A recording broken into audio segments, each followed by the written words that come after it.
আসসালামু আলাইকুম সম্মানিত ভিউয়ার্স, আপনারা দেখতে পাচ্ছেন আমরা এই মুহূর্তে রয়েছি একটি ব্ল্যাক রাইসের জমিতে। আপনারা জানেন আমরা যে সচরাচর যে ধান করে থাকি সেটা হচ্ছে এই যে পাতাগুলো কিন্তু একদম সবুজ থাকে, আর আমাদের এই যে একটি ব্যতিক্রমী একটা জাত করেছেন আমাদের এই যে কৃষক ভাই সুভাষ ভাই। উনি কিন্তু এই যে ব্ল্যাক রাইস করেছেন, কারণ আমাদের কিন্তু এই বিজয়নগর উপজেলায় কিন্তু ব্ল্যাক রাইসের যে ওরকম ভাবে চাষাবাদ ব্যাপকতা এখনো ওরকম ভাবে ছড়ে নাই। কিন্তু আমরা কিন্তু উপজেলা কৃষি অফিস বিজয়নগরের পক্ষ থেকে কিন্তু এ ব্যাপারে উদ্যোগ গ্রহণ করেছি। আমাদের এই সুভাষ ভাই কিন্তু এই আহ, আহ, দক্ষিণ রাজাবাড়ি চর ইসলামপুর ইউনিয়নে উনি এখানে 37 শতক জমিতে 37 উনি এখানে ব্ল্যাক রাইস করেছেন। তো এই মুহূর্তে আমি সুভাষ ভাইয়ের কাছে জানতে চাবো, আপনি যে এখানে ব্ল্যাক রাইস করলেন, আপনি বীজটা কিভাবে সংগ্রহ করলেন? আমি তো 5 বছর প্রবাসী ছিলাম। আমি প্রবাসীতে থাকা খালে আমার পাশে জমিতে এই ধানটা দেখছি, আমি দেখে ওইখান থেকে ধান নিয়ে আসছি। কোন দেশে ছিলেন আপনি? আমি ইরাক কুর্দিস্তানে ছিলাম। ইরাক কুর্দিস্তানে। তো হ্যাঁ। ওইখানে দেখছেন যে এই ব্ল্যাক রাইস। এই ব্ল্যাক রাইস দেখে আমার মনে হলো না এখানে যখন ওই ধানটা আমাদের দেশে হবে, ওই উদ্যোগটা নিয়ে ধান নিয়ে আসছিলাম। আমি 1 কেজি 600 গ্রাম 1 কেজি 600 গ্রাম 1 কেজি 600 গ্রাম ধান আইনা জ্বালা করে এখানে আপনার 37 শতক জমি আমি রোপণ করছি। তো এই যে ব্ল্যাক রাইসের কিন্তু অনেক গুণাগুণ রয়েছে। এই ব্ল্যাক রাইস কিন্তু দেখা যায় চীনে কিন্তু এটা একটা নিষিদ্ধ চাল ছিল। নিষিদ্ধ চাল এজন্য ছিল কারণ এটা সবাই খেতে পারতো না। যারা রাজা বাদশাহ ছিল বা রয়্যাল ফ্যামিলি ছিল, ওনারা শুধু এই পুষ্টিকর ভরপুর এই ব্ল্যাক রাইস ওনারা খেত। এজন্য এটাকে হচ্ছে ফরবাইডেন রাইস বা হচ্ছে নিষিদ্ধ চাল নামেও একে ডাকা হতো। কারণ এই চালে কিন্তু অনেক ধরনের পুষ্টি উপাদান রয়েছে, আর এই চাল কিন্তু অনেকভাবে ব্যবহৃত হয়। এটা কিন্তু আমরা ইচ্ছা করলে এই যে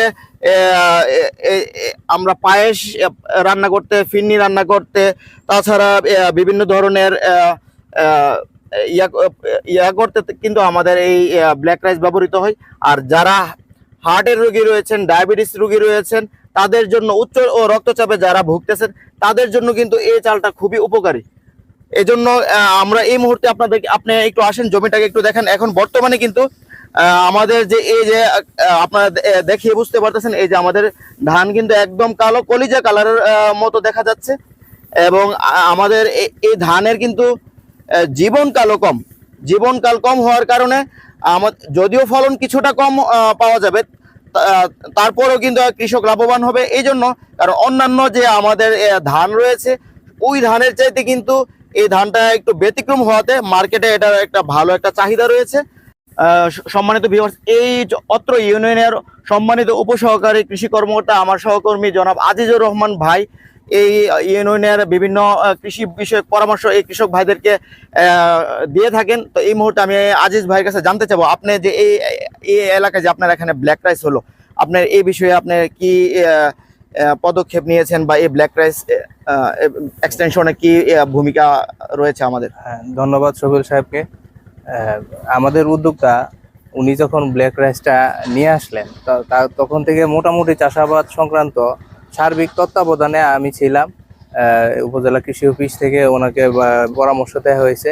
এটা কিছুটা ব্লাস্টের আক্রমণ পরিলক্ষিত হয়েছিল, যার কারণে আমরা 2বার ব্লাস্ট দমনের জন্য আমরা স্প্রে করিয়েছি। আর এমনিতে রোগ প্রতিরোধ ক্ষমতা মোটামুটি ভালো। আমরা আশা করি যে চাষি ভাইরা লাভবান হবেন, এবং আশেপাশে অনেক লোকজন, অনেক কৃষক গ্রুপের দলনেতারা ভিজিট করে গেছে এই জমি। তারাও চাষাবাদে আগ্রহ প্রকাশ করছে। তো সবার কাছে দোয়া চাই যাতে আমাদের কৃষক ভাই সর্বোপরি লাভবান হই এবং আমাদের দেশ খাদ্যের স্বয়ংসম্পূর্ণতা অর্জন করে। ধন্যবাদ সবাইকে। আমরা যখন এই ব্ল্যাক রাইস যখন হারভেস্ট করব, আপনাদেরকে এই ব্ল্যাক রাইস হারভেস্টের সময় ইনশাল্লাহ আপনাদেরকে এই পুরো চিত্রটা দেখানোর চেষ্টা করব। আর উপজেলা কৃষি অফিস বিজয়নগরের পক্ষ থেকে আমি এবং আজিজ ভাই এই সুভাষ ভাইয়ের সাথে কথা বলেছি। উনি আমাদেরকে আশ্বাস দিয়েছেন উনি হচ্ছে বীজ সংরক্ষণ করবেন, যাতে পরবর্তীতে সামনের বছরগুলোতে এই আশেপাশের এলাকাগুলোতে বীজ হিসাবে অন্যরকম এক্সটেনশন হয়, আশেপাশে এই ব্ল্যাক রাইস যাতে এক্সটেনশন হয়। এবং আমরা এই ব্ল্যাক রাইসের যে গুণাগুণ আমরাও কিছুটা হচ্ছে এখানের চালের যে মানে টেস্ট সেটাও আমরা একটু যাচাই করব। সেই বিষয়ে আপনাদেরকে আপডেট জানাবো। ধন্যবাদ আপনাদেরকে মূল্যবান সময় দেওয়া সহযোগিতা করার জন্য। আসসালামু আলাইকুম।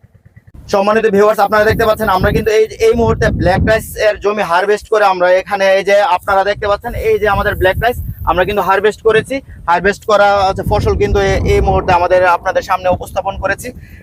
এতে কিন্তু আমাদের কৃষক কিন্তু অত্যন্ত খুশি, কারণ এটা ব্যতিক্রম ধর্মী একটি জাত। আমরা এই দক্ষিণ রাজাবাড়ি চর ইসলামপুর ইউনিয়নে আমাদের সুভাষ ভাই উনি বাহির থেকে এই যাত্রা নিয়ে এসেছেন।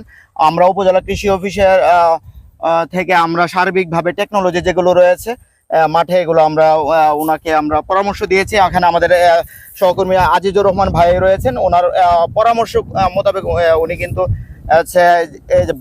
ব্লাস্ট প্রতিরোধে উনি কিন্তু ওই যে ট্রুপার 3 বার স্প্রে করিয়েছেন। তো এই যে আমাদের ব্ল্যাক রাইস এটা কিন্তু গুণে রূপে কালো হলেও এটা কিন্তু গুণে কিন্তু অসামান্য। আর এই যে ব্ল্যাক রাইস আপনারা জানেন এটা কিন্তু চালটা একটু সুগন্ধি এবং চালটা একটু আঠালো। এই চালের কিন্তু যে পায়েস বলেন, ঘি ভাত বলেন, পাঁপড় বলেন, এছাড়াও আরো অনেক ধরনের ব্যবহার রয়েছে। আর এই চাল কিন্তু মধ্যে রয়েছে অ্যান্থোসায়ানিন নামক একটা অ্যান্টিঅক্সিডেন্ট রয়েছে, যেটা ক্যান্সার প্রতিরোধে একটা অগ্রণী ভূমিকা পালন করে। এই চালে রয়েছে হচ্ছে ফাইবার রয়েছে। এই চালে যে পরিমাণ শর্করা রয়েছে এটা কিন্তু শরীরে ধীরগতিতে যায়। সেজন্য কিন্তু যারা ডায়াবেটিস রোগী রয়েছে তাদের জন্য এই ব্ল্যাক রাইস খুবই একটি উপকারী। আর তাছাড়া কিন্তু এতে যে রয়েছে আরো বিভিন্ন ধরনের খনিজ পদার্থ রয়েছে, জিঙ্ক রয়েছে, আমিষ রয়েছে, যেটা অন্যান্য ধানের চাইতে অন্যান্য স্বাভাবিক যে আমরা চাল খেয়ে থাকি ওই চালের চাইতে প্রায় 3 গুণ বেশি। আর একজন প্রাপ্তবয়স্ক 2 জন প্রাপ্তবয়স্ক লোকের যে শরীরের স্বাভাবিক চাহিদা পূরণ করতে 150 গ্রাম এই ব্ল্যাক রাইসই যথেষ্ট, এটা গবেষণায় দেখা গেছে। তো এই জন্য আমরা আপনাদেরকে আহ্বান করবো ব্ল্যাক রাইস যেমন পুষ্টিগুণে সমৃদ্ধ, আপনারাও ব্ল্যাক রাইস খাবেন এবং আপনারা ব্ল্যাক রাইস চাষাবাদে এগিয়ে আসবেন। এটা কিন্তু নিষিদ্ধ চাল ছিল আগে চীনের মধ্যে, সেটা কিন্তু রাজা বাদশাহ বা রয়্যাল ফ্যামিলি যারা ছিল সেটা ওনারা খেত, কারণ সাধারণ মানুষের এটা ক্রয় সীমার যেমন বাহিরে ছিল তেমনি ওনারা কিন্তু এটা চাষও করতে পারতো না, ওনাদের এটা একটা রেস্ট্রিকশন ছিল। যাই হোক, আমাদের এখানে কৃষক সুভাষ ভাইয়ের বাবা রয়েছে, আমার সহকর্মী জনাব আজিজুর রহমান ভাই রয়েছে। এই মুহূর্তে আজিজ ভাইয়ের কাছে জানতে যাব, আজিজ ভাই আপনি যে এই ব্ল্যাক রাইস এখানে চাষ হলো, আপনি এই সার্বিকভাবে কৃষক ভাইদেরকে বিভিন্ন পরামর্শ দিয়েছেন, আপনার পরামর্শ মোতাবেক চাষ করে কিন্তু ওই কৃষক কিন্তু লাভবান হয়েছে এবং এই কৃষক কিন্তু এই যে ব্ল্যাক রাইস কিন্তু হারভেস্ট করেছে। কৃষক যেমন খুশি, আপনিও তো ইনশাল্লাহ খুশি। তো এই মুহূর্তে আপনার অনুভূতিটা যদি একটু বলতেন। আলহামদুলিল্লাহ, এটা সম্পূর্ণ একটা নতুন ভ্যারাইটির ধান বাংলাদেশে। তো আমরা নিবিড় পর্যবেক্ষণের মাধ্যমে এবং আমাদের যে স্মার্ট কৃষক সুভাষ দা আছে, আঙ্কেল আছে, ওনারা সময় উপযোগী সব ধরনের ব্যবস্থা গ্রহণ করছেন যাতে ধানের সার পানি এবং ওই বালাই ব্যবস্থাপনা আমাদের পরামর্শ অনুযায়ী প্রত্যেকটা ধাপই ওনারা সুন্দরভাবে অ্যাকশন নিয়েছেন, যার কারণে আমাদের আজকে চমৎকার একটা ফলন দেখতে পাচ্ছি ব্ল্যাক রাইসের। ইনশাল্লাহ এটা বীজ রাখার জন্য মানসম্মত উপায়ে আধুনিক পদ্ধতিতে বীজ সংরক্ষণ করা হবে। কৃষক ভাইয়েরা যারা আগ্রহী আছেন আপনারা এখান থেকে বীজ সংগ্রহ করতে পারবেন, বীজ নিতে পারবেন। প্রয়োজনে কৃষি অফিসে যোগাযোগ করবেন, সুভাষ দা আছে ওনার সাথে যোগাযোগ করবেন।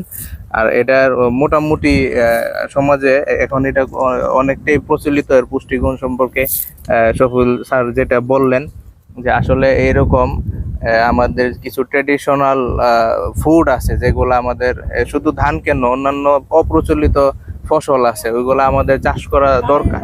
তো সবাইকে আহ্বান জানাবো যাতে আমরা আমাদের পুষ্টি চাহিদা বিবেচনা করে পুষ্টিকর খাদ্যশস্য আবাদের দিকে যেন আমরা মনোযোগী হই।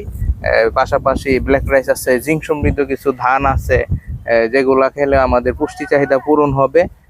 শিশু এবং বয়স্ক রোগী, ডায়াবেটিসের রোগী যাদের ভাতে সমস্যা হয়, যা বেশি পরিমাণ চাল ওনারা খেতে পারেন না, সেক্ষেত্রে ব্ল্যাক রাইস হতে পারে বিকল্প। ধন্যবাদ শফিউল সাহেব আপনাকে এবং আমার কৃষক ভাইকে, যিনি অত্যন্ত এই আমাদের এই দেশের অগ্র সৈনিক যারা একদম করে এই মাঠে ফসল ফলান। ধন্যবাদ। আপনি খুশি তো আপনার ছেলে যে এই সুন্দর করে ব্ল্যাক রাইস করেছে, আপনি খুশি তো? সামনের বছর এর আবাদ বাড়বে তো, আরো বড় আকারে করবেন তো ইনশাল্লাহ। ধন্যবাদ আপনাদেরকে, আপনারা অমূল্যবান সময় দিয়ে সহযোগিতা করার জন্য। কৃষক ভাইরা কিন্তু অত্যন্ত খুশি এবং সামনের বছরগুলোতে ওনারাও আবাদ ইনশাল্লাহ আরো বাড়াবেন, কারণ এটা কিন্তু 28 যারা আগে করতেন, এটা 28-এর সাথে কিন্তু এটা লাগে, তো যারা 28-এর বিকল্প হিসেবে এটা করা যাবে ইনশাল্লাহ। তো সবাইকে ধন্যবাদ, আসসালামু আলাইকুম।